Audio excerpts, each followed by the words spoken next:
Hello, this is going to be the first speech that we are going to break down together.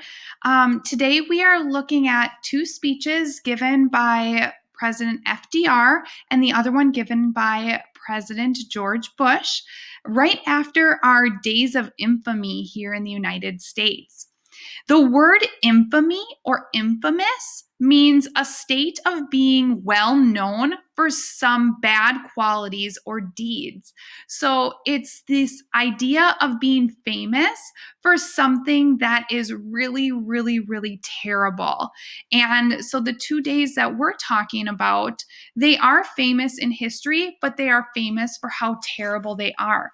One of them being the attack on Pearl Harbor, and the second one being the attacks on the United States during 9/11.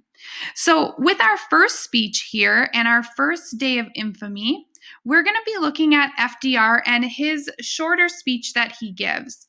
Now, sometimes our presidents use words that we aren't super familiar with, so there are a couple that I would like to go through with you before I start to read. We just went through infamy, which we can find in that second paragraph there in that first line. The other one that I would also like to go through is diplomatic negotiations, which is in the third paragraph down towards the bottom.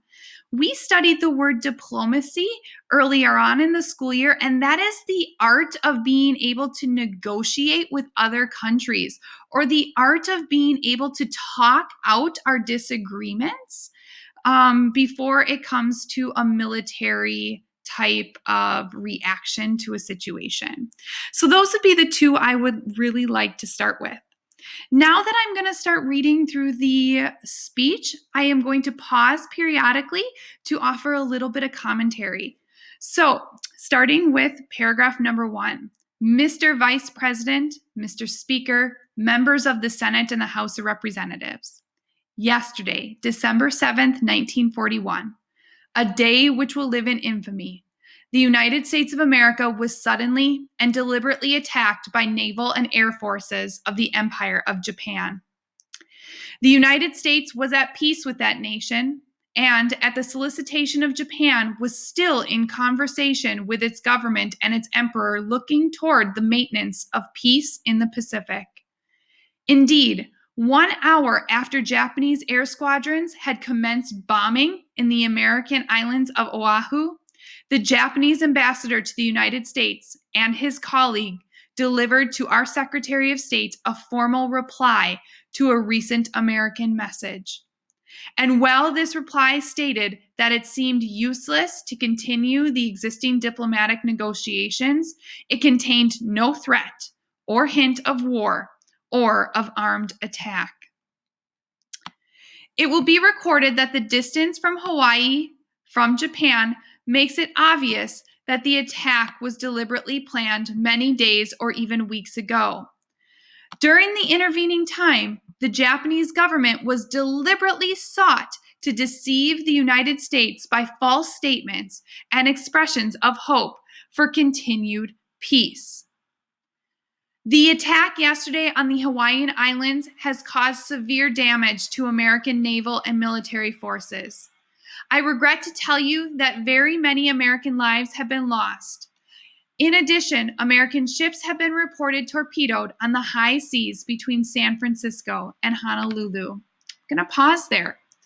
Our president here is talking about the high number of lives and damage to our American naval forces. If we look at lives lost, it's about 2,335 lives were lost. That's going to include about 68 civilians. The majority of those lives lost are going to be on the USS Arizona, which we talked about in our notes previously this week. In that, on that ship, we saw about 1,177 American naval officers that went down with the USS Arizona. Continuing. Yesterday, the Japanese government also launched an attack on Malaya. Last night, Japanese forces attacked Hong Kong. Last night, Japanese forces attacked Guam. Last night, Japanese forces attacked the Philippine Islands. Last night, the Japanese attacked Wake Island. And this morning, the Japanese attacked Midway Island. I'm going to pause there. Here we see our president repeating a very similar statement and giving us names of different places. When we look at where these places are on a map, many of them are very small islands in between Hawaii and Japan. But not only are they small islands, many of them are actually territories owned by the United States. And we're seeing that the American territories, not just our mainland United States, was attacked. So he's trying to give the American people a glimpse into how much of our territory was attacked and how many of our resources were in jeopardy. Earlier in the year, we talked about imperialism and how sometimes with imperialism, we take on places that have military benefits. Some of these smaller islands, like Wake Island, the Midway Island, these have military benefits for the United States. They are very small, but they are a place for us to be able to dock our ships, to be able to refuel, or land our planes to also be able to refuel. So this is an attack on our military strength in the Pacific. Starting up with paragraph 12. Japan has therefore undertaken a surprise offensive extending throughout the Pacific area. The facts of yesterday and today speak for themselves. The people of the United States have already formed their opinions and well understand the implications to the very life and safety of our nation.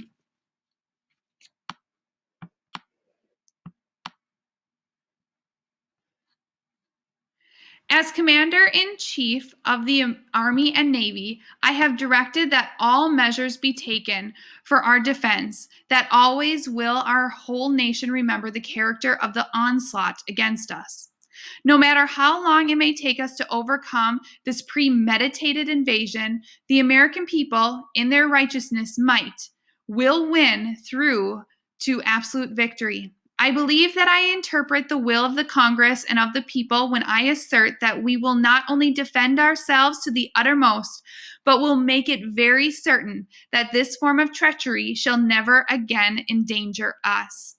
Hostilities exist. There is no blinking at the fact that our people, our territory, and our interests are in grave danger. With confidence in our armed forces, with the unbounding determination of our people, we will gain the inevitable triumph. So help us God. I ask that Congress declare that since the unprovoked and dastardly attacks by Japan on Sunday, December 7th, 1941, a state of war has existed between the United States and the Japanese Empire. In this speech, we are seeing President FDR take on many different roles. We see him being a commander-in-chief, the leader of our military. He is crying out to Congress to formally declare war and allow him to plan for that war effort. We see him being a shoulder to lean on for the American people, that he understands their fear. He is there to be with them to mourn this dastardly attack.